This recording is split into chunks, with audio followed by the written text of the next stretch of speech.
Hey, what's up, everybody? Super pumped. We're back. I hope you enjoyed the show this morning with the boys. Now we got Miazga on.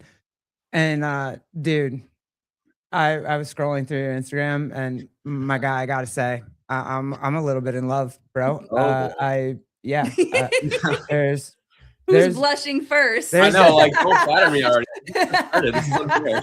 There's yeah, I don't even know what to tell you. I was just like, okay, time to do that one. That was the one. And it's just not fair. It's just not, it's not fair. It's the dimple. It's the dimple. It's a signature. It's the dimple chin. It wins every time. Oh man, dude. Crazy. But welcome. Thank you for coming on. It's awesome to have you here. Yeah, really excited to be with you guys. Thanks a lot. Got to look up a lot of your stuff. 9 times CrossFit Games fittest seated on earth. Yeah, it's fun to say. It's cool. 9 times, bro. Yeah. Like, that's crazy. When did you start? Yeah, it was back in 2017. It was my first year at my local affiliate. First time doing the open. Had just finished a bit of a prolific swimming career on the Paralympic side of things and was trying to find a way to stay active and stay fit that wasn't involving a lot of water. And found our local affiliate and just completely fell in love with CrossFit from the get-go. Was quickly introduced to the Wheelwatt organization and everything adaptive fitness that involved with that. And it was just a second home that I wasn't even looking for initially, and it was just something that I just felt like I wanted to give everything that I could to. Became a passion in every sense, from being an athlete to being a coach to being a teammate, a community member, and just being involved as much with CrossFit as I could, because it was so eye-opening in how much it was improving my own health, let alone my own athletic performances and my abilities to compete. So I got involved with the Open in 2017 and really from then on haven't looked back. And we've been doing great things and very proud to have won the games 9 years in a row now, and trying to make it double digits this year. We'll see what we can do. So definitely not cutting anything short and not putting my odds against me. I just got to keep training hard and do my best and make sure that I'm ready to go and come July. So we'll see what happens. Is there something we can do? Can your internet, I don't want anybody to miss this beautiful face of yours, and you're breaking up a little bit. Okay. Your sound's fine, but just I don't know if you want to like turn off your video and then turn your video back on real quick. Let me see that. Maybe? Yeah. Let me see. Sorry. No, it's all good. Not at all. Not at all. Check 1, 2. Am I still frozen on you guys? You're not frozen, but you're just pixelated a lot. Mm-hmm. Like you can't really. Let me make sure my phone's off my Wi-Fi here. Maybe that's just adding up to it as well a little bit. But I was gonna say, if I'm flushed, everybody needs to be flushed. Okay. Yeah. I mean, how are we doing now? I mean, any better or no? That's good. Yeah, that's better. Gee, shut up, Joseph. I know. Joseph's always got something to say. There we go. That's better. Okay. I just won't move. So I watched that you did a small little docu-series with the protein powder that you're associated with. And so I listened to it a little bit. And at first, competition really wasn't where you wanted to start. You just walked into an affiliate. So how did you go from walking into an affiliate and then just deciding that first year you were going to go compete? Right. Yeah, shout out to Ascent for that. That was a lot of fun. Love them. They've been great for me. I really was, like I said, I just finished my swimming career and I was now a 4th grade elementary school teacher in the local area. And so I wanted to make sure that I could get around my classroom as smoothly as I could. I left swimming thinking that I was done competing with things. It was just going to life's going to move on from this whole endeavor as an athlete. And I'm going to start becoming a teacher and being a role model in a different way. And, being much more involved in swim coaching and just be on the other side of all things athletic, right? And just help others find their path. And I knew that I couldn't go from swimming nearly 14 times a week to absolutely nothing and having a sedentary lifestyle. And no, my brain would never handle that. I literally don't stop moving ever. And so I needed to keep going. And I love the idea of being a part of a community. In my last few years of swimming, I was doing a lot of dry land on my own and going to like local Globo gyms. And I was fortunate to still have like my strength pathways from my college swimming days and had those templates. So I would use those on my own. But I really just wanted to make sure that I was enjoying working out in a way that was going to be fun with people and just not something that was so driven on my own expectations of myself. And so when I found CrossFit, I was just immediately welcomed regardless of my ability. And I had a lot of friends and connections that I already knew in the community when I joined. So that made it a lot easier. But very quickly just built a great bond with everybody in that affiliate. And I think, just like I said, from prior knowledge about Paralympic swimming, I was like, there must be some sort of organization, that helps adaptive athletes with CrossFit and kind of helps them, whether it's compete or just have the resources to, here's how to adapt certain movements. And that's when I quickly just started Googling like CrossFit for people in wheelchairs and found the Wheelwad organization. And this was January of 2017. I had just joined the affiliate in late 2016.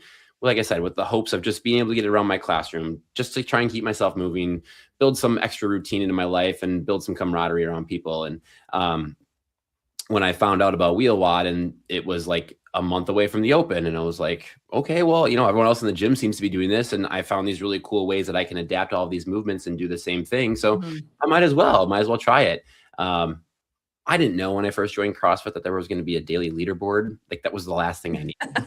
I'm way too competitive. And so I was like, wait, we get to keep score against each other. So when you're ready to draw blood at 5 a.m. just to make sure your name's on the top, it's just like, well, we're going to do this, I guess. But I think for me, it was just how quickly I found myself improving made it very easy to want to go back every day. I had never really weight lifted heavily in my experience in swimming. I did a lot of bench press and I did some shoulder press, but I'd never power cleaned. I had never done snatches before. I've done bicep curls and bent over rows. I hadn't done a lot of dumbbell snatches. I didn't do thrusters. They're all brand new things for me. And how quickly I was figuring them out through great coaching and just being involved and staying consistent. It was really kind of almost addicting just to see like, well, I did 75 last week. I could probably do 85 with how easy that felt, right? And you just keep moving forward and keep learning new things. And for me, it very quickly became a motive of trying to see what my limits were and like what I really could achieve. And, how much of this was me just not knowing what I'm doing versus what I'm not physically able to do. And I very quickly found that I was able to physically do all of it, and that was pretty cool. Yeah. And that was very exciting. That's amazing. What were the things that you were trying to improve? Like you had something in your mind that you were trying to improve. What was it?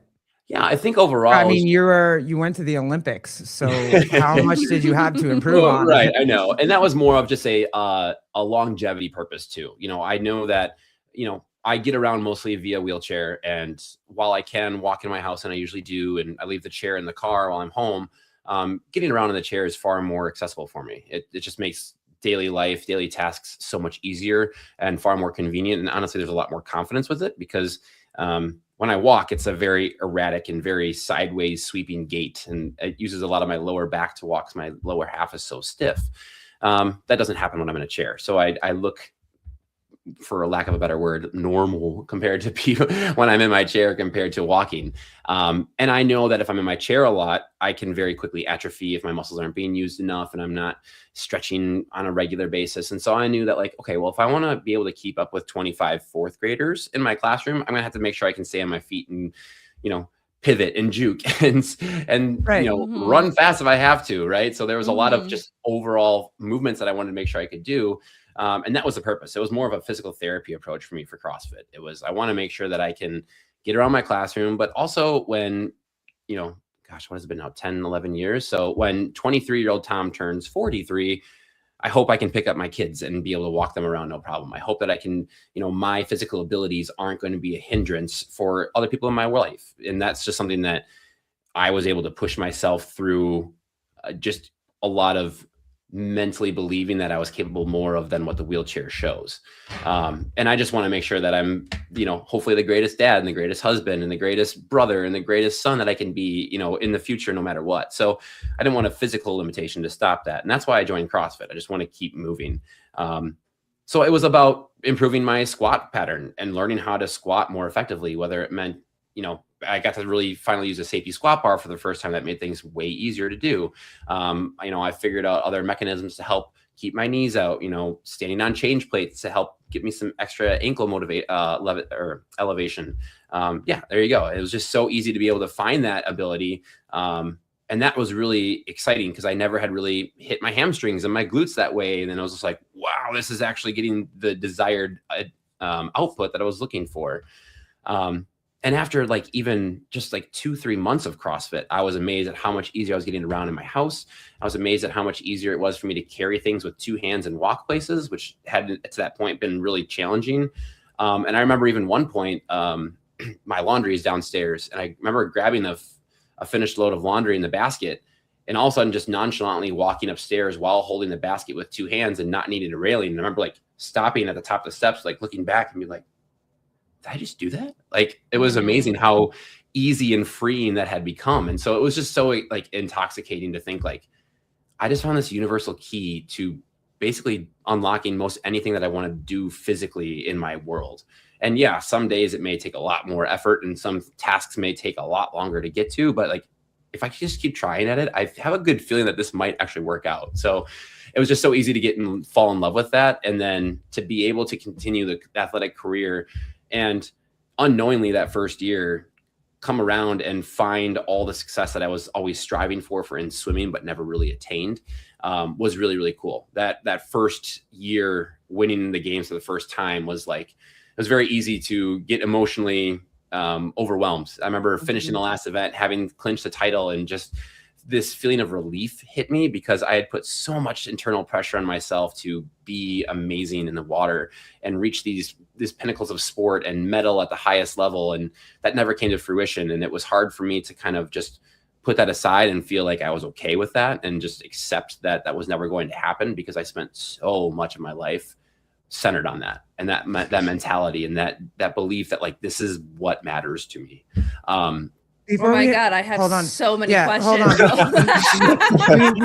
we definitely need to unpack all of that. Okay. All right. Yeah. Can we let's just try one more time. Can we kick you out and then you come back in again? Because I really, you're glitching just a little bit. I want your picture to I'm be. sorry. Okay. No, it's all good. It's technology. We love technology, but she's not always. It's been below zero for 300 days in Milwaukee. So exactly. The internet. Yeah. Exactly. All right. Let's try again. Let's try. Yeah. Go all the way out. Yep. We're gonna kick all you the way. Out. Okay. Yep. Yeah. And then come right back. Hold on. I need to pick from studio. There we go. Yep. Kick him. There we go. Yep. Okay. He's okay. Yep. God, so many things. Oh my God, to I unpack have so many questions. Oh my, so do I. Holy. Where can we go back to the swimming? I want to go back. Can we start childhood, when he got? No, I'm not okay. I'm not okay. I'm definitely not okay. She's fine. Kenneth, what's up, dude? What's going on? What's going on? Lisa, our girl. Thank you so much. Yeah. Appreciate you. This dude he's awesome. He's the man. Tom is the man. Jody, what's up? There we go. All right, there we go. Maybe. There we go. See, I promised you he's beautiful. I told you. Oh, thank you, Lisa. Thank you. Hi, Lisa. Okay, I want to go before we go forward. I want to go back if you're cool with it. Totally. I'm here for it. So, when did you get diagnosed with your disability, and what disability do you have? I probably should have led with that, right? That's all right. CrossFit is the one we always go to, but I want to go all the way back. Yeah. So I was born with cerebral palsy, specifically spastic diplegia. So it was congenital from birth. We don't know the exact reason that I was born with cerebral palsy, though it does often come from premature births, usually very drastically premature. So, months ahead of time. Or some sort of lack of oxygen or umbilical strangulation during labor. And none of that happened for me. I was a day early and came out with 10 fingers and 10 toes. So, unbeknown. So, I don't think we were fully aware of the parameters of CP and how it was going to affect me until a couple of years into life, honestly. I don't think I walked on time, but we also were really quickly noticing, I guess, that a lot of those infancy benchmarks as far as hip development and just skeletal development wasn't happening. A lot of my muscles were forcing my bones to stay kind of more interiorly rotated. That was a jumble. Yeah, rotated inward. How about that? And so, yeah, no, even when I walk now, my knees are slightly more turned inward. I don't have great ankle flexion or rotation. And some of those things just never really developed. And so that was obviously an eye opener to my parents, and said, okay, I think we need to probably get this checked out. And I like to coin myself as a tribe of Walking Dead zombies as the furniture walkers, because I had furniture everywhere that I walked. And I wouldn't let go of things. I always needed to find support to walk. And that was something else that was very eye-opening to my family. And so they quickly found out, we went to see local neurologists. Hello. And I can't talk either, CP. And my pediatricians and all that stuff. And yeah, it was a very interesting diagnosis at first. I don't think they were able to exactly label it as CP because they hadn't quite seen all the features that I was bringing. I got the deluxe package in a way, but also very lucky because I know CP has a huge spectrum of how it can impact an individual's life, whether it's you wouldn't even notice to the naked eye to somebody who needed a full-time caretaker. So I'm very fortunate that the spastic diplegia diagnosis, which means basically I have very tense lower half. So from my hips down, my muscles are kind of always in work. They're always in, I don't want to say spasm, but they're always in tension. I have a lot of what we call hypertonia. And when I overdo it, so I get overstimulated through fatigue or by extreme temperatures, like I don't ice bath because that's just going to be a bad spell for me. Right. My legs will shake quite a bit with this thing called clonus. And so, especially as I was growing and just going through puberty, and especially when I first started swimming, I wasn't kicking a lot because I didn't have that motor function skill. And then my legs were no benefit to me really whatsoever in the water. And so a lot of times they were just laying in a cold pool in a cold water. And that chilliness that I felt was often really quick to trigger my CNS to be overwhelmed and overloaded. So I'd shake a lot. And if I didn't have the surgeries that I had, I don't know how well I'd be walking or if at all today. They had to go in, and I've had 3 surgeries in my life. One when I was 3, I believe one when I was like 5. And then I had one right after 3rd grade. And they went in and I got the full body deep tissue massage where they actually went in and hand lengthened my muscles because they weren't growing at the same rate that my skeletal system was. And so my muscles could have, if they didn't go in and lengthen them, they could have just torn right off the bones because they weren't going to grow as my skeletal system continued to expand. How tall are you? I'm like 5'11". Oh wow! I have I have a 7-foot wingspan. Like I've got holy shit. Knuckles drag on the floor. Yeah, it's wild. So I was supposed to be tall. My brother's 6'2" my dad's right around 6 feet. My sisters are both taller than the average female, I would say. So yeah, I was supposed to be probably a little bit taller, but I'm all right. So, but yeah. When did you know as a kid that you were different? Like, when did you know? Was it because like other friends would say something, like said something to you? Did your siblings say something? Like, when did you know that you were a little bit different, or did you not know? No, that's a great question. I don't think it was a fact of not knowing. It was more a fact of like realizing from probably as early as I can remember, like this is just what my normal is. Like this is what is normal for me.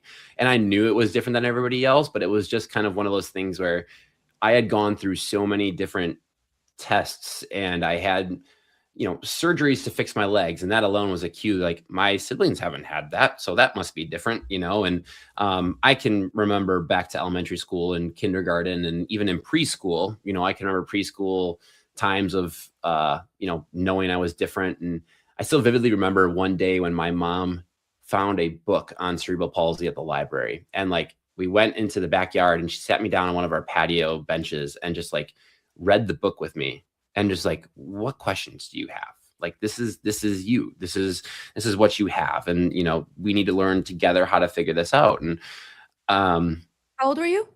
Oh man, I had to be like 5 or 6 probably. So, do you feel like that was helpful? Cause we have an 8-year-old Sorry, I'm Okay. echoing. Can you hear me Yeah, echo? you are. I don't know if you want to turn me down a little bit. No, I did, but Okay. can you mute your computer? It's either his I computer or think your my computer. computer is Oh, maybe I can mute my computer too.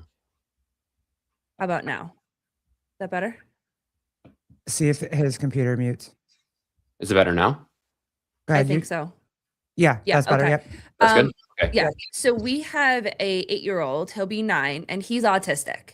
Okay. And we have never had like that conversation with him. Yeah. He isn't curious. He's not asking questions. We're back and forth on like, when do we sit down and how do we sit down? Because we don't want it to be something that he fears. We Yeah. don't want it to be something that he feels like is his identity definition of who he is. You know what I mean? So like for you as a kid, did you feel like it was helpful to go through and have a conversation, sit down with your parents? And if you could give advice to other parents on like how to sit down and have that conversation, like what kind of advice would you offer? Yeah. I think it was very helpful. And I think the easiest way to frame that is to say that I feel very blessed to have the perspective on the world that I do.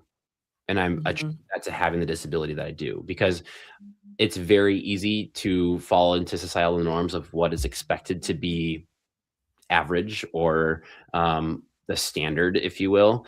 And I knew for a lot of what I had to do, that was never going to be the case, that I'm not going to meet that standard. I am going to take a lot longer to go up these stairs. I would prefer to take the elevator. I am not going to skip very well in gym class. And like those things are just not going to happen. And so I was fortunate enough to have that conversation with my mom where I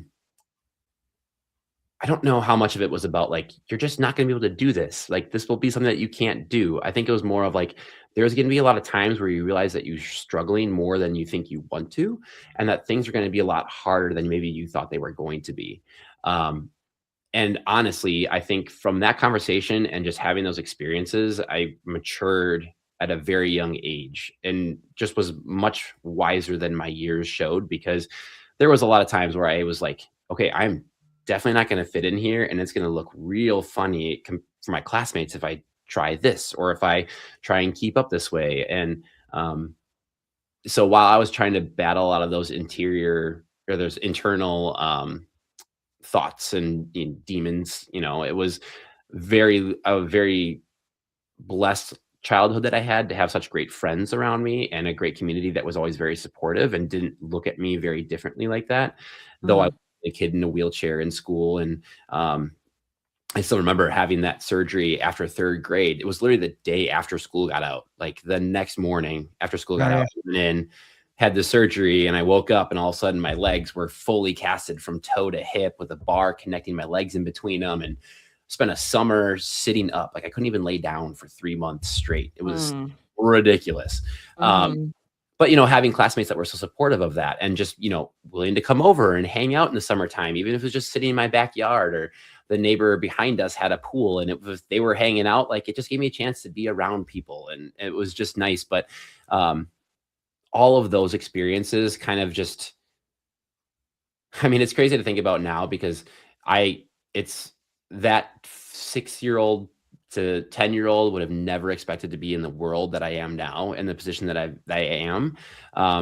But it's due to those experiences and being able to absorb them and understand them and relate to them, and be okay with them, I think is the biggest thing. And I've really quickly found in my life that my disability is my biggest blessing. It is just one of those things that I wouldn't be able to push myself the way that I am if I hadn't already found ways to be uncomfortable and have to deal with that. And was so much of growing up for me. But it's cool because I don't expect myself to always do what everyone else is doing.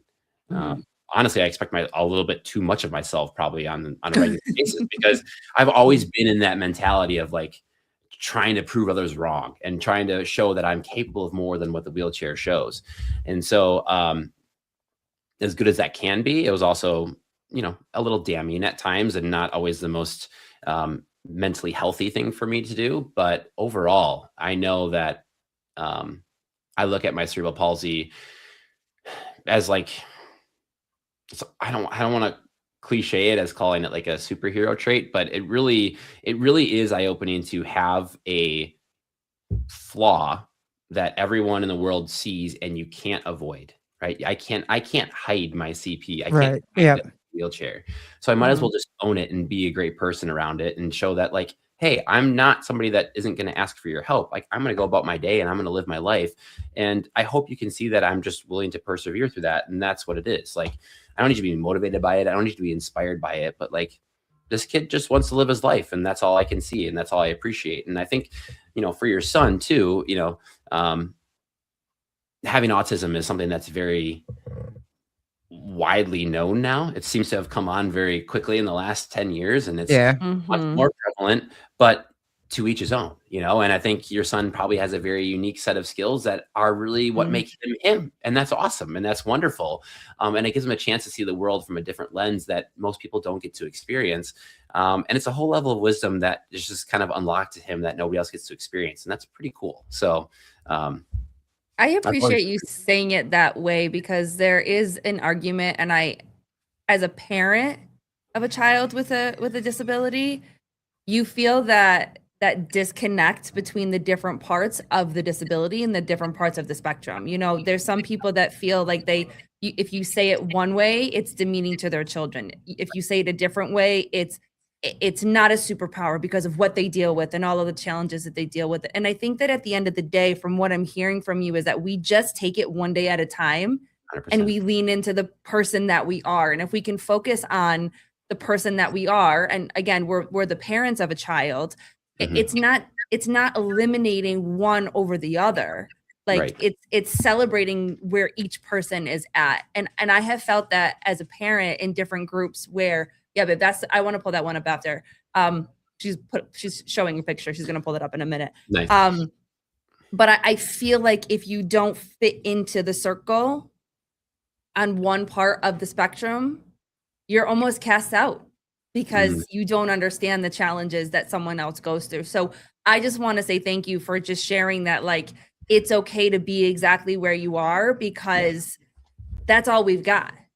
I don't have what Jimmy, I can't support what, Jimmy down the road is dealing with or the parent is dealing with. All I can do is just be support, and whether someone is able to look at it as a superpower, like you do, as cliche as it sounds, a blessing, you use the word blessing, that it's helped you literally create the beautiful life that you have. Yeah. It's not taking away from what somebody else is going through, but you are accepting who you are and living the beautiful life that you have. So as a parent, just thank you for saying it that way, because there is such a stigma against, like, it's not a superpower. And I'm like, I get what you're saying, but like, you know what I mean? Like, I was kind of a long way around, but like, I just appreciate it. So thank you for saying that. Yeah, of course. And I think one of the biggest blessings that I've ever had was that my family and my parents never never said no to anything that I wanted to do.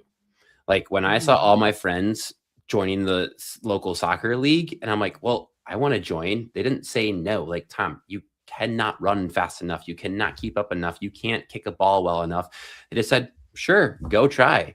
And I think as a parent, you just got to know that, especially when it comes to working with disabilities, not everything's going to go right. And it's probably going to go pretty wrong at some times. And that's okay. But I needed that experience for me to know and understand my limits and my boundaries. And I needed to go try it. And they put me in goalie. So I'm like, all right, a lot less running. That's great. Still had to stand for a long time. Still had to be able to dive. Still had to be able to, sidestep quickly.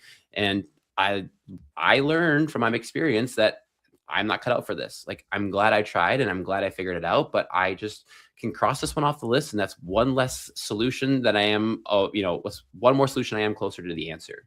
And so it was really nice to be able to kind of have those experiences in my world to lead me to where I got to be, which was in the pool. And that's when I finally felt like, again, a superhero, because I found that the water made everything feel more mobile, everything more able, and that I could. I was going to ask you if that was why. Yeah, it totally was. Yeah, you asked me to. I use this all the time, but if you ask me to stand on 1 foot in gym class, I could do it for like 2 seconds. And whenever I got in the pool, I could stand on 1 foot for like 2 days, and it was just the most awesome feeling to know that I had that ability in the water, and the weightlessness just made me feel like I could pull my body through the water as fast as anybody else. And I just fell in love with the sport very quickly. always found a home in the water, and I always loved being underwater and the silence and the stillness that you feel when you're just there underwater by yourself. But to then learn it was a competitive sport and that I could spend most of my days in the water, well, that was just icing on the cake. And that was just where the career really started. I love this. These two guys are proud of each other from two very different perspectives. One is proud to see a future self find a life that chases dreams, goals, and a life to be himself. And the other gets to let him know he did and bigger than he could have ever hoped. And this is crazy. Like this kid, Yeah. like I that's can still art. remember taking that picture down in Florida. Yeah. And I just running around carefree, just enjoying life, enjoying the water for what it was. And never would have thought that that guy would turn into that guy. So, That's yeah. crazy. Mhm.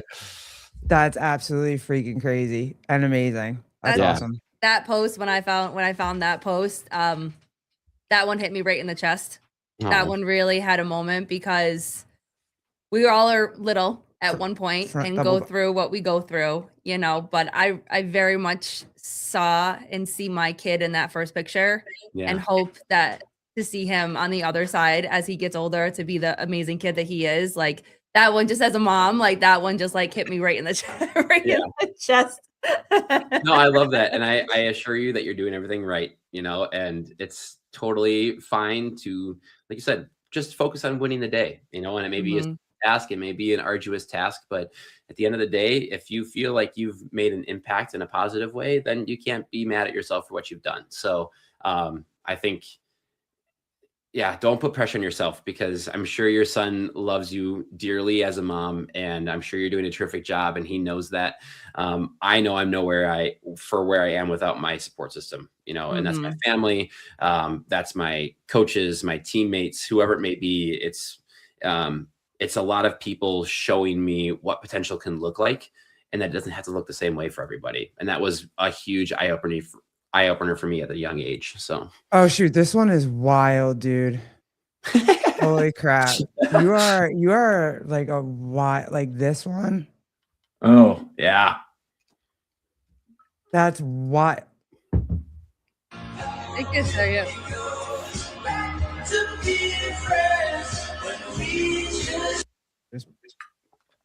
Mhm. that from that little kid with the That's from your surgery that you were just yeah. talking about, right? Yeah, that was the last surgery when it comes Oh around my here again at gosh. the end. Oh, that's awesome, dude. That's Yeah, crazy. that Yeah. guy right there. Yep, that was Oh a day my after Wow. 3rd grade. gosh. Yeah. And so from Insane. that surgery, how long until you got into the pool? And Yeah. then when did you become competitive in the pool? Yeah, so that was actually in the middle of my swimming career. I had Okay. started a year prior. I really hadn't been enjoying it and really was falling in love with it, had competed in a few meets at that point. Um, and that was, yeah, the summer between 3rd and 4th grade. And so that was like, I guess if you want to call birth the first time learning how to walk, that was the 3rd time I had to relearn how to walk.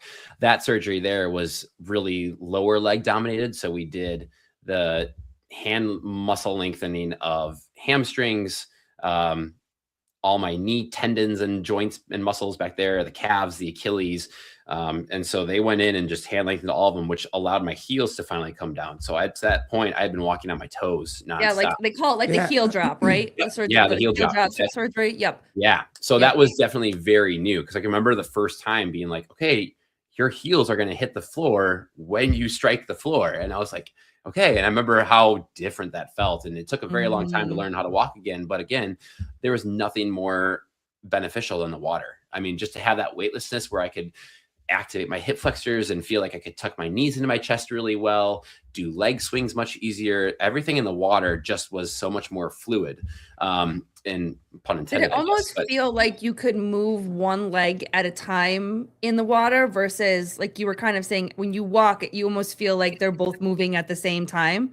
Were you able to kind of feel that singular motion more in the water? yeah, oh, for sure. Yeah, and I Mhm. mean, even now, if you ask me to just flutter kick my legs up and down repetitively on dry land, that's going to look far different than it does in the water. Like it's much more like I can activate my core well. I can get into a nice little hollow body hold, and I can actually push my hips up and get my feet to move the way I need to in the water. And that's extremely difficult for me on the land. So just having those and helping build that smooth transition of just understanding my body again for the third time, but then also building up muscular strength and ability and range of motion to be able to then walk on dry land was huge to have that water benefit. But yeah, that was a doozy. Hey, Joseph, can you find the picture of him with the USA swim cap? I wanna, if it's okay, babe, I kind of want to jump ahead to that. Yeah. Because you start swimming or whatever, and then how do you get to the USA Olympic like swim team? Right. So ironically, I actually had that last surgery, got enough gait mobility and range of motion in my walking that I felt comfortable enough to play baseball. And so I actually played baseball for a couple of years and left the pool entirely. I didn't swim at all through middle school, and then found the pool again my freshman year of high school. Knowing all very well that I was not going to make the high school baseball team, just not anywhere near that. And I wanted to get back involved in sport. And I got very lucky that my biggest inspiration in life, Steve Keller, who was ironically my second grade teacher that got me started in swimming, was also my club coach throughout my duration in the water. And now we run our local swim club together. But I ran into him my freshman year of high school, and after a 90-minute conversation, he got me back on the swim team, and I fell in love with it again. And I just found that home feeling, at a home base, that serenity that you're always looking for, that just, you feel like you're in the right spot. And it was after my freshman high school season that we went to our first Paralympic national meet, and Steve is a well. How does that happen? Sorry, did I miss it? Your high school coach, like, he's just like, you want to go try out, or like, what's that conversation? The funny story about it is, so the funny story is, when I first saw him again in high school, I think it was a Saturday morning, and I was on student council helping set up for like homecoming that night. And I remember just rolling past the pool, and Steve and I had always had a great relationship. Like, we were really close, and he was my elementary school teacher 2 years of my 5 years there. And when I left to go play baseball, I just kind of like up and dusted. Like, it was just like an Irish goodbye, basically. And 3 years later, he was like, I'm out. Yeah, I know. And I ran into him at the high school, and I just we made this weird eye contact through the door. Like, where have you been? Like, where did you hide to? And I went in, started chatting with him, and 90 minutes later, I left being like, yeah, I think I'm going to join swimming again. And to that point, I had never really heard of the Paralympic organization yet. So I was like, I'm just going to join the high school team, make some buddies, have fun swimming again. And it was one night that Steve was at home watching the movie Remember the Titans. And in that movie, spoiler alert if you haven't seen it, phenomenal movie. But the star quarterback gets T-boned at the intersection, gets in a bad car accident. Don't make Kenneth emotional again. He can't do it today. We made him emotional too many days. It's Sorry, okay. Kenny. Sorry, man. No, go ahead. And so he gets paralyzed waist down, right? And the team ends up winning the championship. They come and visit him in the hospital, and they're like, "What are you going to do? Are you going to be okay?" And he's like, "Yeah, I discovered that there's sports for people in wheelchairs." And Steve's like on the couch watching this happen, knowing all too well that I'm in the water now, and starts to Google, like, is there swimming for people in wheelchairs, and finds the Paralympic organization. And Steve, like I was saying, is a very decorated coach. He's had a lot of great success himself as an athlete too. He swam for Nebraska, national champion himself, like phenomenal athlete. And so I still remember this conversation when he just like pulled me out of the water the next day after that and was like, "Hey, I need you to like come and have a meeting with me." And I was like, "Okay." He's like, "I've been to every level of swimming competition." That's Steve right there. That's the guy. And I've been to every level of. That's you. That's me. No hair. With the no hair. I know, that was the thing in high school. Hair. That's the high school camaraderie there. We would shave our heads before our big meets, and that trend kind of stuck with me for a little bit. So yeah. Dang, okay, go ahead. Sorry. Yeah, but anyway, he's like, "I've been to every level of swim meet that I could possibly, from beginner levels to Olympic trials, but I've never reached the pinnacle of sport. And if anybody's going to get me there, it's going to be you." And I was like, crying already. I'm like, "Okay, sounds good." And he introduces. Like, no problem. I'll do it. And he introduced me to the Paralympic organization. He's like, "I found this there are disability classes where we get you classified to swim against people of like abilities and like disabilities. There's time standards, there's national and international level events. And I'm like, cool. Yeah, that sounds fun. And he's like, well, there's a national meet over in, I think it was like East Lansing, Michigan in 2 months, like right after the high school season's done. I'm like, yeah, let's go for it. And so Steve and I drove over, I went and got classified. And then they were like watching me in this. The classification goes through a physical like bench test. So they test all your range of motion movements, your strength, and then they throw you in the water and they say, okay, now show us all the swimming skills. And they kind of match up your grade to give you your division. And they were like talking to Steve, like, well, is he going to be ready for our world's team in, 6 months in September and stuff? And Steve's like, I don't know. Like, what do we need to do to qualify for that and stuff? And, so needless to say, we like had already turned some heads and already had some eyes watching us at that first meet. And that was actually the first time. I think I was 14. That was the first time I'd gone to any other situation in the world and saw somebody that walked like me. And I was like, wow, I could have sworn in little 13,000 person Cedarburg that I was the only person in the world that walked like this. Like there's no way anybody else walks as weirdly as I do. Right. Can I ask you something? Multiple people. It was like the most eye-opening experience. Can I ask you something about the qualifications though? Yeah. So like, okay, you're considered seated, but like would Kevin Ogar be like, no, you can't be in my division because you can actually get out of the chair and walk? And so like he'd be pissed if you. Yeah. So within CrossFit, we do have seated with hip function divisions and seated without hip function divisions. Okay. I'm definitely in with hip function. And a lot of us athletes, we're like the hybrid models. Like we can get out of our chairs and some of us can support our own body weight on our legs. Some cannot. Some are bilateral amputees above the knee where they don't even have a lot of leg to begin. And so, but they have full hip function, right? And so that adds a lot of context into how people move in the CrossFit sphere. Within the swimming world too, there are 10 different classifications of physical disabilities. And so my division was S8. And one of the parameters behind that was that the athletes have limited to no trunk function with full upper body use. Like, okay. Yep. And then the divisions S representing swimming, S1 was your most disabled athletes. So we're talking literally quadriplegics at this point that are basically moving through like wrist paddling through the water. Okay. S10, who are athletes where you're like not necessarily even sure if they're disabled because they look almost fully able-bodied to the naked eye, right? I mean, I saw the picture of you standing holding your wheelchair overhead and I was like, yeah. Who are we talking to right now? Is this dude, like what's happening right now? And that's honestly, that's a societal misnomer that like you have to be paralyzed to be in a wheelchair. And that's just not the case.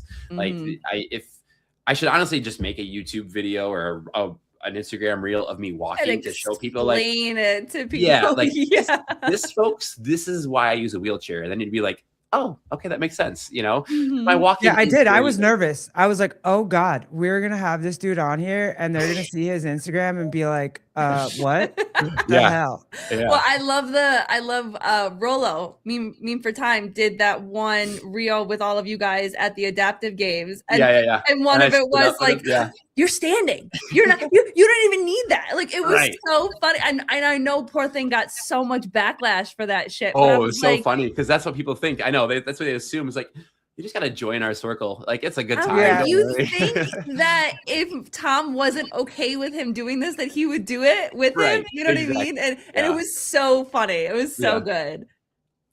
Sorry, go ahead. Go back. You're fine. So the qualification process, like I ended up swimming against athletes that were very much like me. A lot of the guys had CP. They were like bilateral amputees where they didn't have legs to even function if they wanted to. So all that classification was, for the most part, it gets a little political here and there, but for the most part, it's pretty well streamlined. And so all of that was, for me, like that experience at that meet was really neat because not only was I getting to like meet people that walked like me and had experiences like I did, but like I got to race them and actually be competitive because I had spent all my time up to that point just racing the clock because I can't keep up with the guys in my lanes that are kicking and using all four pedals, no problem. Like it's just, that's what a matter of fact. And that, again, that was another maturity spot for me where it's just like, I have to accept the fact that I will not be able to be as fast as these guys because I'm already at a disadvantage. and that's just life. And that's just a tough cookie that I got to swallow. So let's move on, So when I got to the Paralympic organization and just saw these opportunities, it was really cool. And it just kind of totally flipped my whole perspective on what I was training for. Cause I'm like, now I know I have the vision. All this time of trying to raise myself led to this, to say, hey, these are what you're chasing. So I didn't qualify for Worlds that year, but I did end up making like an emerging teen camp. And I got to go to the Olympic Training Center in Colorado Springs for a week and just kind of live as a bigwig and be seen as somebody that's an up and comer. And then that September, I qualified for the Pan American Games in Rio de Janeiro, Brazil. Oh, nice. So, yeah. In 2007, it was my first international meet, and we won 6 of 7 medals in 6 of 7 events that I swam. And so, and I won the first gold medal for all of Team USA in the 100 backstroke on the first day. And that was just like, wow, like we're getting into this now. Here we go. And so at the ripe age of 17, the next year, 2008, we went to Paralympic trials with no other expectation than getting experience. We're like, you're 17, you're a junior, about to be senior in high school. Like, let's just go enjoy the experience, see what this is like, get used to the intensity of this meet. Cause as fun as Rio was, and that was a pressure packed situation, it wasn't quite like what you're trying to achieve now, and trying to qualify for this Paralympic team.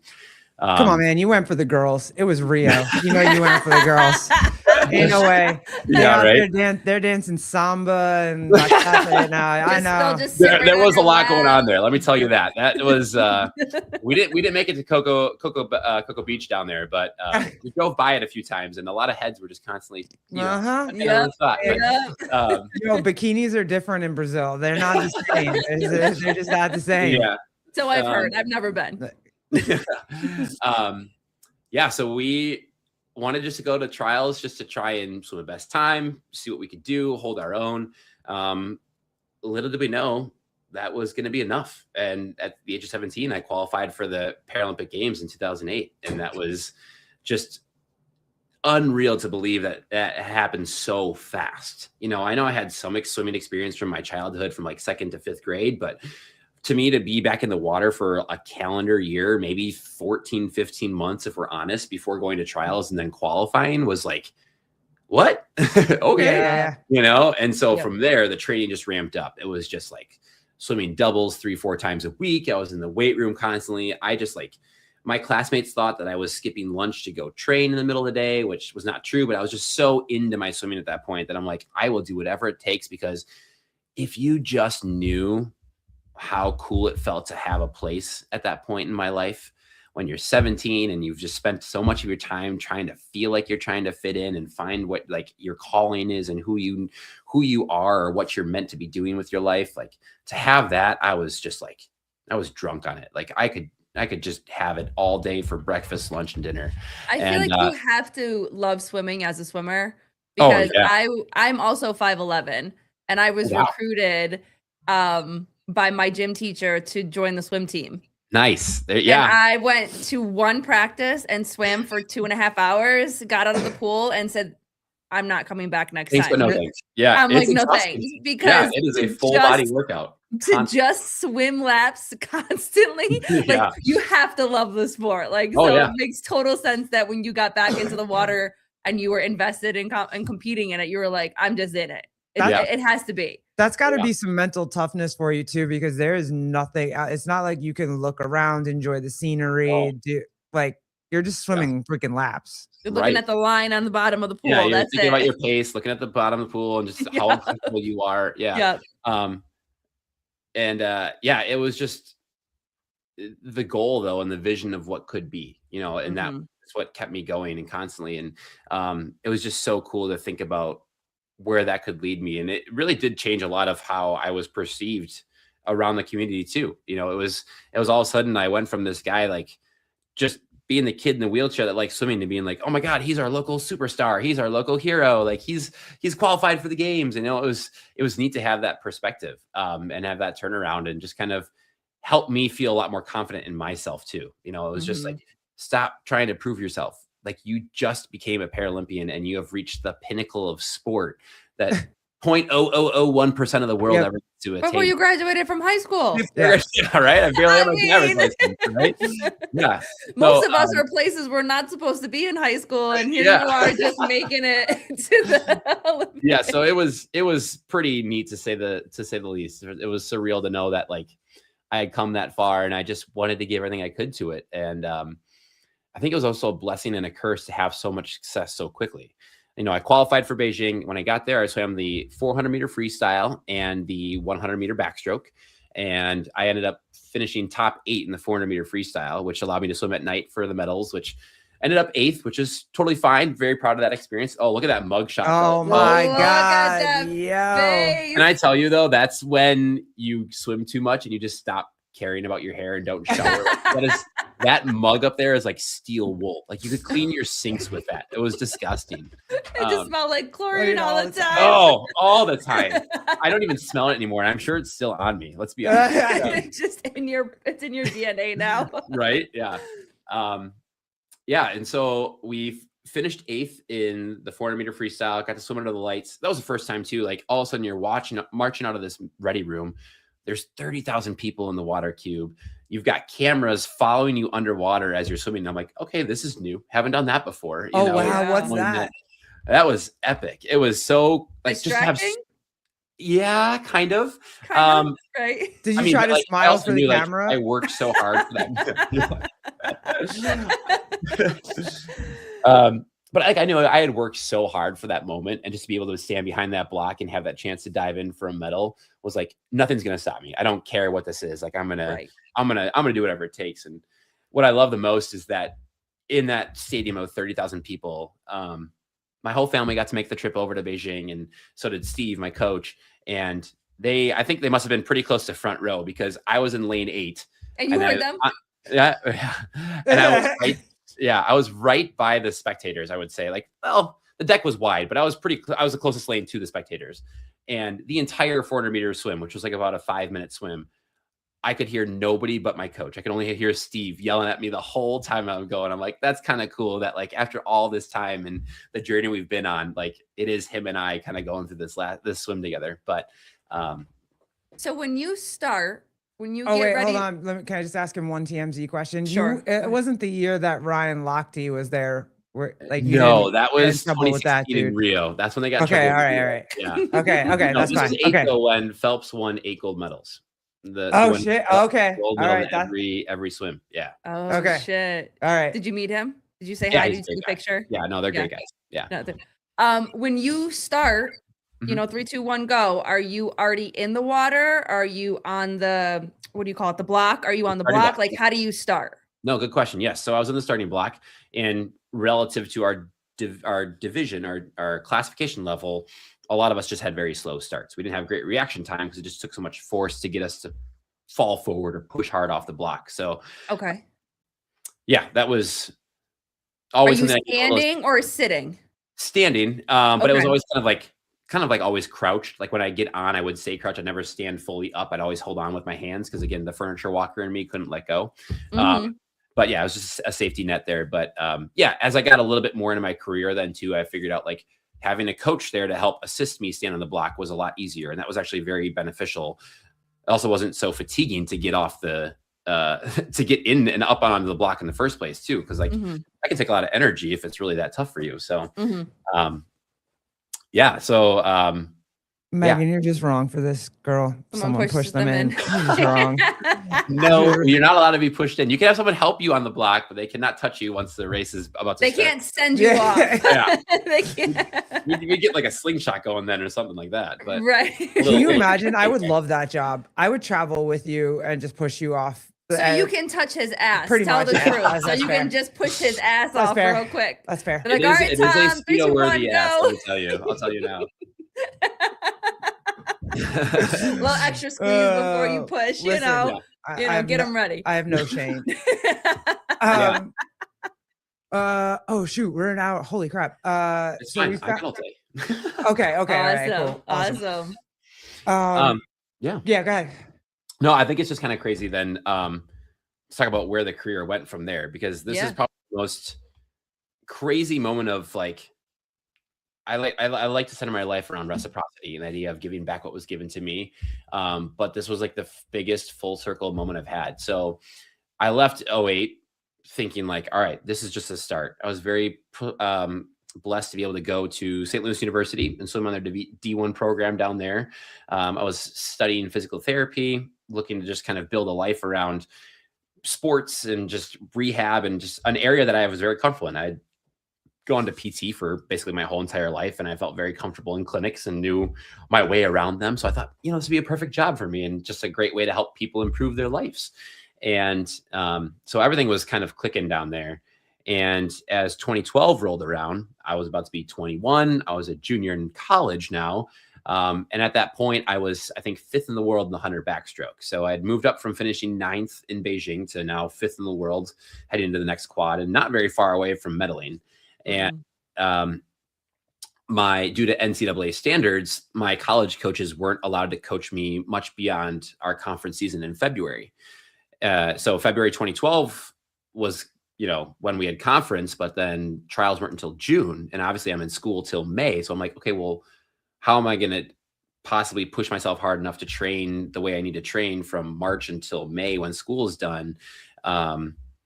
Knowing that like I have to do it by myself and write my own workouts, and like, this is not going to work out. So I called Steve and I'm like, hey man, you know how like, you know me better than anybody else, and we did pretty cool things throughout our entire time together. I don't think we need to stop that yet. And I was like, I think I'm going to come home. I think I'm going to spend 2012 at home, and we're going to train for trials, and we're going to do our best to try and qualify for London. And he's like, absolutely, let's do it. So I actually took a leave of absence. I finished my fall junior semester at SLU, left in 2011, came home and just trained full time in 2012.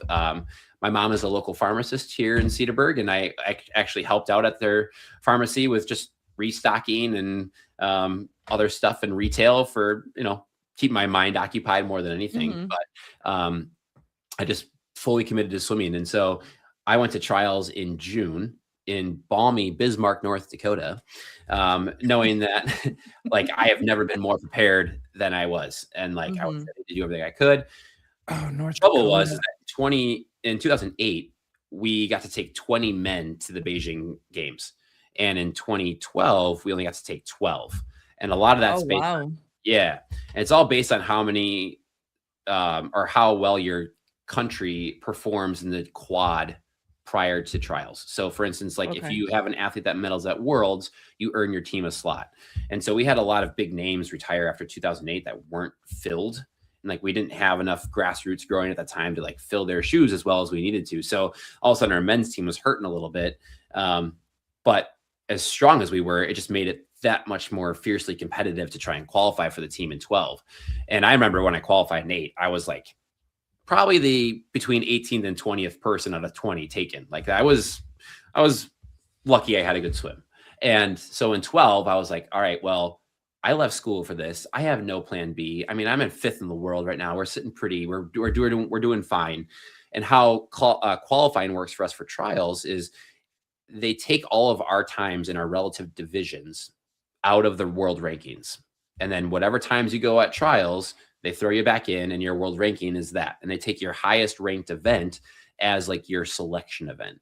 And if so not only are you racing everybody in the S8 division, but I'm also racing everybody from America in S1 to S10 and then S11 to S13 for the visual classes, because we're all trying to vie for those 12 spots. Oh, shit. Yeah. Right. So if you finished top 3 in the world in your division in your selection event, you basically automatically guaranteed yourself a slot. I went to trials. I won the 100 backstroke in my division by 2.5 seconds. Like, it was a great performance. I won a best time, faster than I ever had. I was like, great, I did my job. We're in a good spot. And I still was 5th in the world at that point. 9 dudes had already finished top 3 in the world at that point. So 9 of the 12 slots were taken. Jeez. Oh, wow. Then I went to the guys that were 4th place in the world, right? And there was 2 guys that were 4th in the world. They were the next 2 selected. So now 11 of 12 spots have been filled. Myself and another guy were both 5th in the world in our respective events. And he was, I think, selected for the 400 meter freestyle. I was for the 100 backstroke, obviously. and he was to determine the place differences. Then they used a percentage away from the third place time in that relative event. So like, how close was my 5th place in the world percentage wise from being the bronze medalist?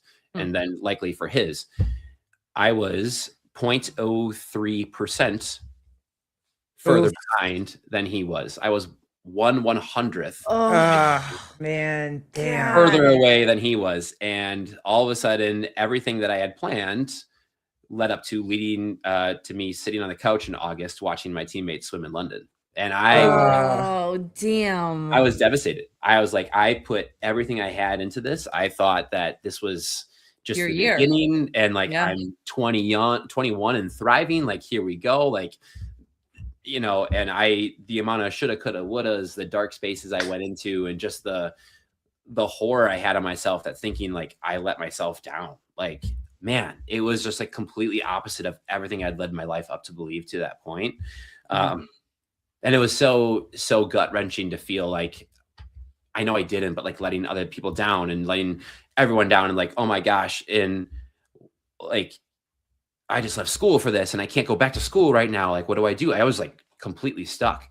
And I was so fortunate that in my time away, I guess context for the situation, when I left SLU. Are you fidgeting with something on your desk? No, it's just my hands. Sorry. Oh yeah, I get it totally. I'm like, does he have a fidget ball? Like, what is he? Oh God, I was probably tapping on my desk. Like, Yeah. I talked. My bad. Sorry. No, it's all Won't do good. that. We all have fidgets It's all that good. we with our hands. Yeah. So when I signed my leave of absence from SLU, the PT program there too is a direct admit program where you spend 3 years in undergrad and then 3 years directly in doctoral school. So you leave with your white coat as a PT. You don't have to go to grad school separately, which is cool. But you have no choice in your course selection. Like, you just take these courses every semester and you follow the line. And so when I left, the courses I needed to take in the the spring of 2012, which then would have been 2013, would have just rolled around, and I would have just missed the fall semester. Well, when I didn't make the team, I thought maybe I could just go back to school because I have nothing else to do. But if I had gone back, it would have been a breach of the contract I signed, and I would have lost my full ride academic scholarship that I had. So I was like, so do I just sit at home for the fall semester now, or what? And I did. And I was like, okay. But fortunately, I found coaching at that time. And so Steve helped me with a local community Swimming Yep, coaching. swimming. Yep. And so I helped out as an assistant coach with our local high school team that a lot of our club mates and people that I had actually swam with all summer were a part of. And I completely fell in love with the idea of coaching. And it was just so fun. And it was just like, okay, maybe this is the direction I'm supposed to go. Like, holy crap. How big was your high school? We didn't have anything in our high school for like adaptive or kids with disabilities or. Oh, this was fully able-bodied. This is just. Oh, you're coaching able-bodied. Okay. Oh, yeah. Okay. I was like, yeah. what the heck? We didn't have crap. And we are a well-funded town, and we that still would be didn't fun. We No, didn't I have was nothing. there. You can count us on one hand how many athletes or individuals in wheelchairs I had with like in the same school at times. So, but I started to fall in love with high school coaching and just getting involved in the coaching side of things and just seeing kids reach their potentials and help them experience a lot that that maybe I was never going to for myself. And that motivated me to get back in the water, which was great. And I started swimming again, made it to a few more international meets. And then 2016 rolls around and it's like, okay, this is going to be the redemption song. Like, I got to prove that Beijing wasn't a fluke and that this is going to be, that's who I am. The London Tom is not the guy that I believe I am. I think it's the Beijing guy. And at this point I had transferred to Marquette and I started getting my elementary education degree because I'm like, I love coaching so much. I want to be able to coach in the morning, go to school and teach all day and go coach at night. Like, that sounds great to me. And in the end of 2015, when I was getting ready to go to nationals in lovely Bismarck, North Dakota, again, how ironic, I was just finishing up my student teaching semester. So I was getting really close to having like my license. I was ready to teach and I could start teaching as soon as the fall of 2016. And I don't know who put the message on me yet. I'm still trying to figure that out. But I woke up on the third day of nationals in December of 2015. Trials are in like May of 2016. And I woke up the third day and I was like, this is it. I'm done. Like, I'm going to retire. Like, I like all of a sudden had this moment of like, I feel so content with my career. Like I've been Like, I'm striving so good. hard to be this Mhm. guy that I keep striving for more and more and more. And instead of celebrating these successes that I've had, it's like, good, now next time. And now this time, you know, it's just like, it was always wanting more. And I finally woke up and was like, wow, you've done a lot. Like you set 8 American records. You've had 13 international swimming medals. Like that's incredible. Really And I was fucking really cool. proud of that, right? It's really fucking cool. Yeah. So then I was a Mhm. horrible son because I'm texting my parents who are not at this nationals meet. I'm like, hey, this is going to be the last one. They're like, yeah, last day. Good luck. And I'm like, no. No, I'm done. This Oh, I is would the have killed you as a one. parent. I I would know, have killed you. right? Yeah, my mom was less than pleased. My dad was like, yeah, I think they started driving from Milwaukee to Bismarck that moment. Right.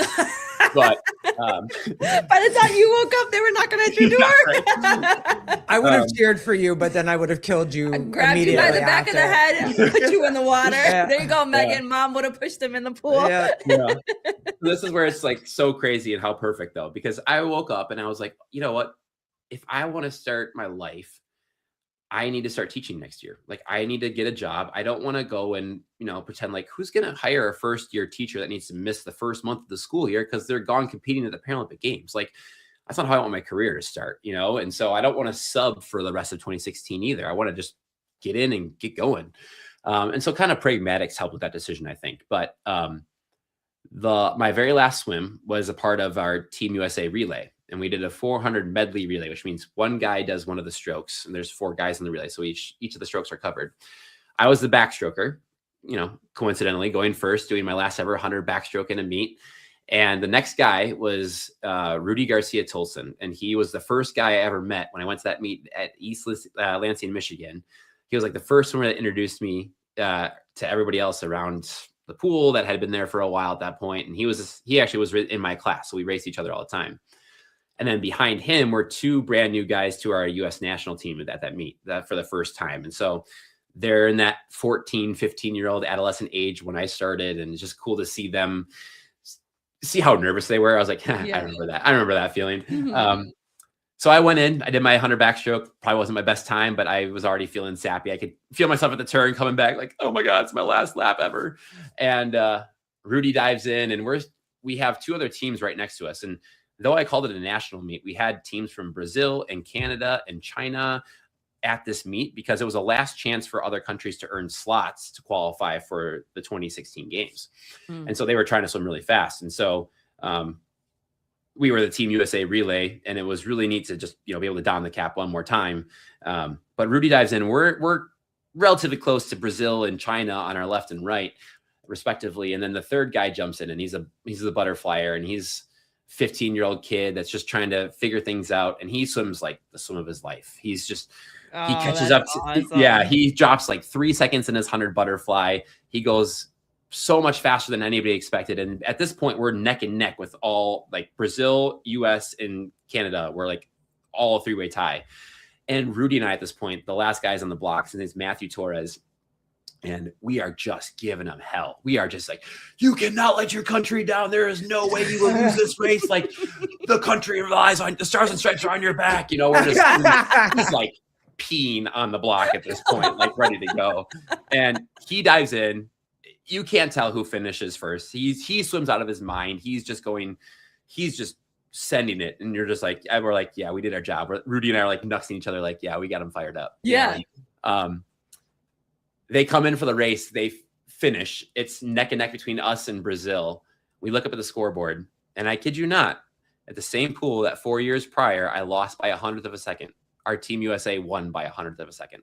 There you go. Oh And I my broke down. I started crying. I'm like, this is why I woke up this way. Crap. That's like insane. I had the redemption moment I was looking for. I found that I am no longer going to be the person that needs these accolades. I got to carry the torch to lead that relay and then help send these new guys into helping find their journey, you know, and just to know that was written for me in the stars the way that it was pretty surreal. So that was like, yep, And I'm like, I even feel weird swimming now because I'm like, no, that was too perfect. I don't want to mess that up. You know? Yeah. That's Then you amazing. decide to teach fourth graders, which is insane just in and of itself. Our son is 8; he's in 3rd grade, and like they're little terrorists, and so I can't even imagine what 4th grade is. It was a lot. It was a learning experience, and I was the only 4th grade teacher at that school too. So like I was on my own, like first year teacher, figuring out the curriculum, going through it with these kids on my own. Like, am I going the right way with these lessons plans? Am I, it was just a lot to manage, but I was very fortunate that I felt like I built really good rapport with them. Like they understood me which was great, like as a human, and like, hey, Mr. Miazga has some limitations, and like getting around is gonna be a little bit more difficult. I was about to say, and dude, you're going in there with a disability, bro. Like you're down, like you're like, what is happening? No, you're I feel outnumbered like 12-1. Like no, there's a bad misconception about kids in schools like that. I ended up actually teaching 6th grade math for 3 years, so I went to middle school after that. And people said that was worse, and I'm like, you just got to get on their good side. You got to build a relationship, show interest, show investment, and they're great for you. I will say they become a little bit different after spring breaks over, when they're super done with school and they're like, I know everything now. You don't have to tell me anything more. It's like, careful. But beyond that, it's no, it was a very rewarding field. But my last year of teaching was the same year that I opened up another branch of the same swim club that I swam for, that Steve was a part with, that Steve owns, that now we run together in my district. And so when I opened that up, I actually had like 150 swimmers join almost immediately. And Steve's Holy like, crap. if you want to leave teaching and coach full time, I'm like, yep, sounds good. Sure. Yeah. Oh, wow. And we did that. Easy. Yeah. And that's when I had won 2 CrossFit titles at that point. Yeah, that was 2017 and 2018. I left after the 18-19 year of teaching. And so I went and got my L1, and I started coaching swimming, coaching CrossFit full time, and just that was life, and that still is life. So it's been great. I knew it. I knew he started doing CrossFit so that he was able to toss these little kids around. Yeah, like, I knew he had I knew a the little beginning bit of story strength wasn't to be able true. to be in control of these kids. Mm-hmm. I know you mentioned when we first started talking, you found CrossFit and you kind of searched for CrossFit or whatever. Obviously, the stigma around CrossFit is that it's dangerous. And this was something that I asked Mike when we talked to him when he joined us on the podcast or whatever. Was there a fear for you that it was dangerous from like in the beginning at all? No, largely because I felt like I had the support from great coaching and a great community at the same time. So literally in its fundamentals, like I had somebody holding my wheelchair at all times. I was taught how to self-spot. I was taught how to support myself. I was taught how to do things out of my chair with proper technique and form that I could do them on my own. And so there was all of that was really important before even changing from a PVC to a barbell. It was like, make sure you know how you can lean back. So a lot of wheelchairs are built with either anti-tip wheels behind them, or they have like a detachable 5th wheel, which was what I have. And so it's just getting comfortable with that and knowing like, what are your limitations in your chair, and experimenting with that before really delving into heavy weights. So you know where your boundaries are with your own, because your wheelchair is very much a part of you in that situation, right? Like you have to know what your limits are for your chair, let alone just your body. And so I don't think I ever went crazy heavy to start, and obviously never went to weights that I knew my wheelchair couldn't support. So it was always about being smart there. But when I first started, our coaches from Joe, Jason, Kyle, Kenny, whoever it was, they were all very, very willing and very able to help. They were always intrigued about what I was doing. And, I'm very fortunate my buddy Jason, who runs Adapt and Conquer CrossFit here, our local affiliate, like he very quickly took on the role of being my guy. He was very quickly my wheel man and was very interested in what was happening. And just really was excited to see where this could go, and did the coaches that you had initially when you first started, were they trained in adaptive like information, or they were just from the L1 and you guys kind of figured it out together? Yeah, exactly that. Yeah. It was a lot of L1 trial and error. So it was, Jason had a history of, he was a high school phy-ed teacher for a couple of years. So he had a little bit of work because he had worked the adaptive students in the school here and there, maybe not to the extremity of what CrossFit provided as far as barbell lifting and stuff. But you know, between his knowledge and his experience, like we learned a lot very quickly of what we were capable of doing. And I'm not somebody that's really afraid to hurt myself. Like I'm okay going. The daredevil in me has always been that way. Thank you to having an older brother, you know, so it's just kind of like, that'll do it. Yeah. So we learned what we could and couldn't do very quickly. And I learned Safeway and actually found, side note, like I actually would sit out of my wheelchair quite a bit and put like a box against the wall and then sit on a folding chair. And that was actually way more capable for me, because at that point too, I wasn't really sure how much of the lifting I was supposed to be doing in my chair. Because as a seated athlete, I'm like, as long as I'm sitting, I'm probably okay. But I know I didn't have the anti-tip wheels on my older chairs when I first started that I do now. So I think more of a safety and security thing too, just to be able to lift in a folding chair that against the wall, it was very supportive. So and also, like you said, you had people there to support you if you were going. For us, I equate it to like if I'm going to go for a 1 rep back squat. Yeah. Or front squat or a back squat. I'm going to have somebody there spotting me to try to help me or whatever. Like for you, I'm sure it's the same thing. For you, it's like, okay, hey, I really want to try this. I want to test this. Yeah. You have your spotters, you have your, you know, people that are there holding your chair or whatever you need so that you can really go for it. And that comes with communicating and conversations of like, 100%. Hey, I'm not just going to go do this all by myself. I'm going to have the people surrounding me that are going to support me when I need it. So sorry, Babe, go ahead. I didn't mean to cut you off. No, I was just going to ask how much of your training is in your chair and how much of it is not. Like do you ever just, hey, I can do that not being in the chair, and you're just like, I'm just going to go for it? Like, yeah, I think a lot of times when I look at workouts, so I follow Training Think Tank. I work closely with our coaches there, and I've been with them for 5-6 years now, and I absolutely love it. They've been phenomenal, and they've always wrote terrific programming for me. I feel like when I look at certain workouts, one, I always kind of have to gauge it where I'm at for the day. So if I'm like, you know, my level of fatigue and my susceptibility for my CNS to overwhelm myself and start shaking, like I can really disrupt a workout pretty quickly in the flow of how things transition. And so I have to be mindful sometimes. Like if I'm more worn down, I'm more inclined to stay in my chair more often. But on a general basis, like all my erging, my ski ergs, my rowing, my echo bike, that's all in my chair. I'll do full hang pull-ups, chest to bars, bar muscle ups, ring muscle ups. I'll do all of that fully standing out of the chair. All my lifting is typically in my chair. So dumbbell free weight stuff is typically in the chair because that's just kind of what the standards call for in our divisions. But there's plenty of movements that we do on the floor too. So I would say I'm probably 70-30 in the chair. But there's a lot of times too, like for instance, one of our standards in the seated with hip function division for pull-ups is we use a satellite bar. So where we can lower it and our feet stay on the ground. And so when we're doing pull-ups, like I have the ability to plant my feet pretty well. So I can stick into the ground pretty well and butterfly pretty easily. Yeah, I saw that video. Joseph, if you can find that, it's really cool. When he and I've been able to find a really good flow in that because I have that extra support of my feet on the floor, which is great. But I also don't get the same muscular fatigue from that or the same cardio output that a full hanging pull-up I would normally get. So like oftentimes in my own training to just try and find self-improvement and general fitness, I do full hang movements just to try and up the heart rate and up the intensity of it all. So do you do, it sounds like that you do training for the sport.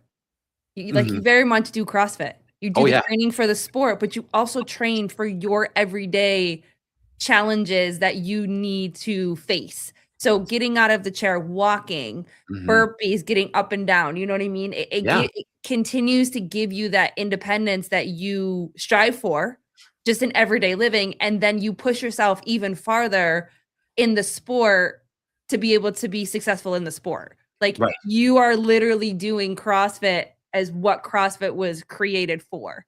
Right. Is being better in everyday life to continue to be as independent as possible.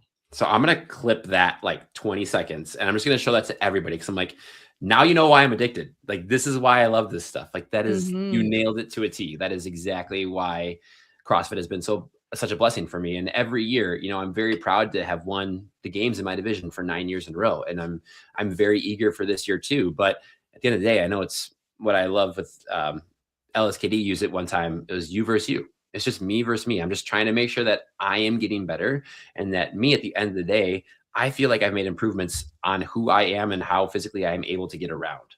And when I keep that as my mentality and I keep that as my focus, it just makes training so much more prolific in so many ways. I know I'm very deeply ingrained into the competitive side of this, and that I'm very much trying to be the athlete that I see myself as. But yeah, I really want to see myself be able to function better as I get older, like, and continue to get better as I get older, knowing that there's so much of my life ahead of me yet. And I haven't experienced a lot of the hurdles that I'm going to have to face as, my bones start to ache because I'm 50 and that I've got kids or I've got grandkids to get around, and that there's, other things that I haven't incorporated yet. So, and it's just so disheartening to hear doctors say, don't do anything. Yeah. That's the most disheartening part is, they like stay seated and you sit, but you are like, how often can I get out of my chair? Right. And I think that is so cool because usually the doctors is saying the other. It's like, go sit down because you're hurt, instead of saying, let's figure out ways to continue to build the strength to keep that independence as much as possible, whether it is a disability or an injury or something like that, because the less that we move, the more dependent we become on other people, and then that's where the decline happens. It's literally showing, like, when we talked to Kevin, it was like his transfer in his chair to be able to transfer in and out of his chair on his own. That is the most independent thing that man can do. And to think that a doctor could potentially tell him to, like, don't do that and don't do CrossFit, which has helped him be able to do that. Like, I love hearing that you guys are changing the narrative, because we need to move. Yeah. We need to move. It's one of my favorite sayings is that CrossFit is for everybody and everybody. I mean, it absolutely is. There is a way for everybody to come into the gym and find a stimulus that matches what they're looking for to improve their daily health. And I am so honored to be a part of Adaptive Training Academy. And I was going to say, tell us about that. Oh God, it's my dream job, honestly. Tell us about coaching that. Coaches is like the best thing ever, because you have people that are so invested on both sides. But man, ATA, that is like our mission right there, is to prove the doctors telling you no, that there's actually another option there, that you can actually go and get better, and that you can actually find ways to improve your self-worth and your self-health and your abilities to get around. And it just has to look differently. And it's just, I get doctors and where they're coming from and what they're trying to do, but I don't think they've seen enough or experienced enough of what adaptive fitness looks like to know what is actually possible out there. Because like this video here, anybody can do a seated rowing. It's literally anybody can do that, right? There's a way for that to happen for everybody. And I love being a part of Adaptive Training Academy to help show those things. We have so many coaches that come in and are so mind boggled by some of the things that we show them, never thinking that was a reality or how simple what we show them could be in their gym. And my favorite part is actually not anything that we actually teach, but it's actually like heading to lunch. And I hear all of the class members talking about, like, oh yeah, we can do this for Jimmy when we get back, and we can show him how to do this and all that. And then, oh my God, this is going to be amazing for my little third grader who's still, trying to figure out how to get through, opening her desk by herself. It's like, they start to put these real world connections together and see how meaningful and impactful that's going to be. And I'm like, that is what Steve was saying to somebody at some point. And that's what my mom was saying to somebody at some point about me. And to know that I'm here at this, and knowing that my dad was probably having that conversation with other coaches when I was on the baseball field about those things, and just saying, let him try it. Let's see what he can do, and to know that I've been able to come full circle with that and see that come through is my favorite thing. So yeah, it's really cool to do what we do. I wish so much more of the world than just beyond CrossFit or medical professionals saw what adaptive training can look like, because I think there's such an underappreciated demographic out there that would really benefit from this in ways that I wish we could teach to millions at one time. We're just trying to figure out that avenue yet. So yeah, because it comes to us, we're scared as coaches. We're scared for teaching, athletes that have disabilities or have challenges or whatever. And it's more about getting out of our own way than it is about showing you guys or supporting you guys. So. Yeah. And I think that's what I lead with 17 different times in our seminars. I'm like, just have a conversation. Get to know the person, right? Like, don't be scared by what you see when they walk in, because I can tell you, I'm sure that when Jason and Kyle and Joe and Lexi, when they saw me walk into the affiliate for the first time in 2017, they're like, oh boy, okay, Yeah, what do we I haven't do? one of these guys yet, and I know I made it easy on them because I was already able to do plenty of pull-ups from my swimming days, and my fitness background was well established. Like, it was just learning technique, but we don't know what somebody's going to be able to do when we just see what they look like when they walk in the door, right? Yes. They could be 350 pounds, but they're benching 400 pounds. And you're like, okay, excuse me, never mind, right? Yeah. They're coming in for their own reasons. And if you take the time to figure out what that is, and that's why I know Jason and I worked so well at the beginning, because he was like, what are you good at in your wheelchair? What do you want to get better at in your wheelchair? What's hard about getting around the house? What do you want to do better at home? We had all these conversations about what I wanted to improve. And then we built, through trial and error, exercises and movements that made sense for those things. And that's how we quickly, developed to where we did. And that's just what it is for everybody. If you don't have that pathway, then of course it's not going to happen. But if you take the time to listen and consider, then there's a reality that can be, achieved very quickly if you actually put your effort towards it. So that's awesome. So we're going to see you. We're going to see you at the games. You're going to obviously you're going to go to the games again. Trying to get 10, right? The Big 10. We're going for it. So we are actually, I'm kind of excited about this. This is going to be big summer. It's kind of my David Goggins moment this summer. The plan right now is I'm going to head over to Sweden in June and try and win High Rocks Worlds. So I did let's go. Yeah, did High Rocks in Dallas, and I absolutely loved it. That was a great time. I'm trying, if anybody in High Rocks is listening, I'm trying to get into the Miami Beach one in April. So if you could help me out. Yeah, we're gonna go to Sweden in June. We're gonna try and win the games for the 10th time in San Jose in July, and I am signed up to do the Madison Ironman. Nice. Yeah. Holy shit. When is that? We're going for it. We're gonna do it all. So when's the Ironman? September 13th. Oh, we got to get you back on for that. Shite. That's crazy. Yeah, you've been hanging out with Mike. 112 hand cycle and a marathon push. So you've been hanging out with Mike way too much. I know. What is this challenge for challenge? What's going on? Yeah, right? I know. Well, I will tell you that he is a lot of the motivation for that, because when I went out we were in San Diego in August for an ATA event, and he did a 12-hour time trial for his 24-hour attempt. And my buddy Brett and I were out kind of pacing with him for a little bit of that. And I was amazed. I probably pushed 30, 40 miles with him just on that day. And I was like, wow, I was more able than I thought.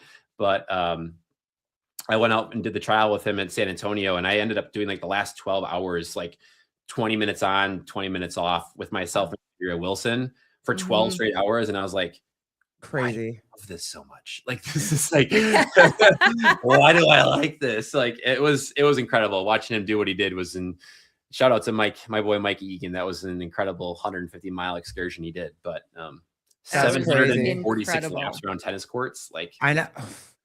Tom, Lisa, Tom, I got you for April. Let's see what we can do. There you go. Whoop, Thanks, whoop. Lisa. Love you. There you go. Your mom, let's go. Ironmans are the best. Dude, I can't wait to follow that journey with you. That's I'm excited for crazy. it. Yeah, I don't know what it is. I don't know if I'm just trying to chase all these impossible feats and show these Herculean possibilities, but it's just is that just what's built in your guys' DNA?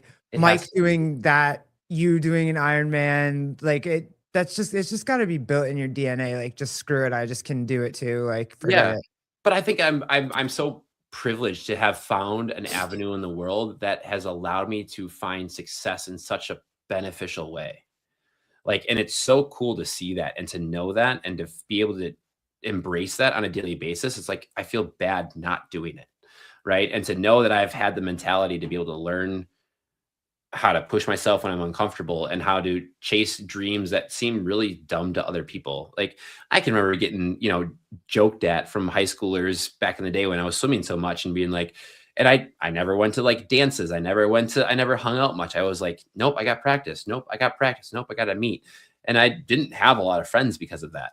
But then when they saw me do what I did, they're like, hey, that's pretty epic. And I'm that's really cool. And I'm and that's not why I did it, but I'm glad you realized for the position I was striving for, and that's just something that I continue to strive for, because these are things that I don't know if I can do. These are things I've won the games a few times, but beyond that, like I have never done Not a few. A A few is not the correct term. a little bit. I'm proud of it. Gee, you'd follow him for an Uno tournament. That's fair. I would. Correct. And I'd watch him play Monopoly too. I would. I'm not ashamed. It should be really cool. I'm excited to see where it is. I can't tell you confidently I'll continue competing in CrossFit after this. I'm excited about the chance for going for 10. And if it happens, great. If it doesn't happen, I'm honored to have been in the situation where it could have. But I know that I can give a lot back more than just being on the competitive side of the field. So we'll see how the year's forward looking. And I just signed up for the Open and totally forgot that I'm a Masters athlete now. And that's disgusting. So I'm like, no, I can't. I'm like, I'm going to be, oh God, I'm 35. This is not okay. You're still the baby of the bunch. You are I know, but You're still, still the baby of this. I've crossed to the dark side right now. here, So I'm like, all right, I got to get out of this. What am I doing? Oh man, mid-30s, baby. That's when it all starts to show up. Let's go. Right? Ready for it. Jeez. Ready for it. Yeah, welcome to the club, Tom. Thank you. Yeah, I know. I'm like, I'm already old enough for a wheelchair, so that's something. Look, Colleen had this lady doctor on the other day, and apparently I'm going through menopause right now. So we're all in the like, hey, look, we're going through things. Mm-hmm. It just happens. Don't diss the masters. Yeah. No, I'm not. You guys are incredible. I'm now one of them. I'm with you. One of them? One of them. One of us. One of us. We don't have masters standards though in wheel wad yet, and that's the problem. So I gotta keep throwing the big boy weights around. That's what you gotta do. So Kevin has to figure it out. No, I know. Okay. He has to figure it out. Holy crap. I love the story and seeing all the videos of ATA. And so is that, I forget, is that at certain affiliates or is that by invite? Like you are invited, people reach out to you and say, hey, we would like to learn, and they come to you. Yeah. Affiliates. I know. You hurt people. You hurt people's feelings. I'm really sorry about that comment. I just got scared for myself. That's all. It's no disrespect to you guys. Like, I forgot until I signed up. And I saw the 35 to 39 thing, and I was like, oh. You're like, whoa. I wasn't ready for that. He starts sweating. Yeah. He's like, oh. It's for everybody and everybody. Don't forget. I still believe it. Okay. It's for everybody. Yeah. So no, we try our best to bounce around our location enough that it's easily accessible for different parts of the country. So like we try to go to the East Coast for the East Coast friends. We try to stay in the Midwest. We try to go to the West Coast. Affiliates apply to have us come to them. We always work through the nominations and figure out the best situations for us, depending on their availability when they want us to come out to them versus, how many people they anticipate coming. So we usually hit 5 or 6 seminars a year right now. We also have an online cohort, which I'm proud to run those. We have a weekly Zoom meeting that I always MC and just kind of talk about conversations with them. That's like they read the material on their own, go through some modules, and we come and have a weekly chat. We bring in subject matter experts each week to talk about the topics that we're on, which is really great. So, yeah. And then we typically try to go internationally once a year too. So this June, we're trying to get over to Europe, which actually is the week before High Rocks in Sweden. So might be a fun little June coming up, but we're headed over to Kansas City, the middle of March. And then we head over to Boston in the beginning of April right now. Shut up. Maybe I can go to Boston. Ooh, you should come to Boston. Maybe I didn't know what she meant by that either. I was like, what do you mean? Shut up? Like, whoa. Oh, like, what did I do? Yeah. I know. I didn't know what it was either. Okay. I guess we're going to Boston. That's close to us. Fire. Yeah, it is. That's an easy ride.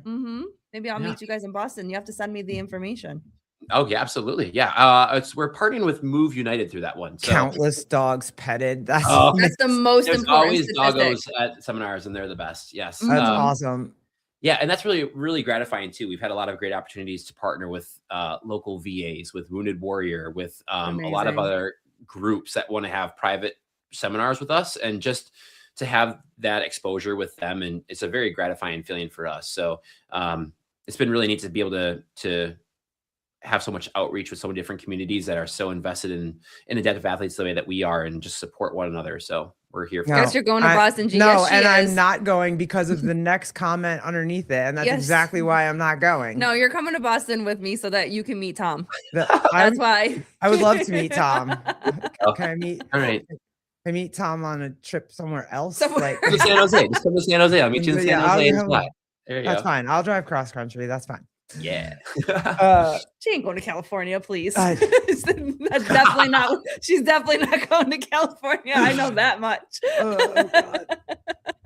I know that much. For Man, sure, don't act so. like you know me. You don't know me. You don't know 14 years. 14 years of knowing you. I know you. Whatever. Yeah, we've been together 14 years and we'll be married 14 years in August. Oh my gosh! Congratulations, you guys. That's incredible. Thank you. Appreciate that. So if we make it through this 14 days of sub-zero temperatures and I thaw out, we'll make it. We'll make it through. It's been the worst. nuts. I know. I did not realize how bad I have seasonal affective disorder, but it is very bad. So It's tough. I hate that today was like 25. I wanted to roll my windows down in my car. I'm like, Yeah. let's go.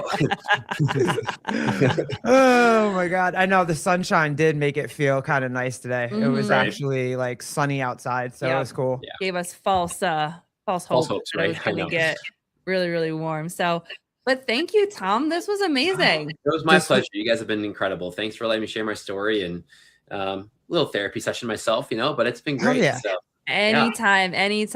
You hang out. We're gonna say goodbye to you after we get off the live stream. I just have babe, to anything else? one more question. You Do you model? yeah, like are you Part in of a G- modeling agency? Are you like in this GQ? is a slightly new endeavor, but yes, I have been working with a local photographer, actually a photographer out in Santa Fe, who helped me kind of build. I mean, bro, who cut your beard in this one? Like, what? How does your hair get like that? That's good old water, baby. Water and I work well together, so we. Did somebody just put their fingers through your hair and then it ended up that's like just a nice little, quick little That's ruffle, just him. That's what that does. Okay, all right. Damn. But yeah, so I've been very fortunate to work with a couple agencies now, and we're kind of seeing where that evolves to. But to be wild. a bit of a adaptive model, if you will, could be There you pretty go. fun. And yeah, Bro.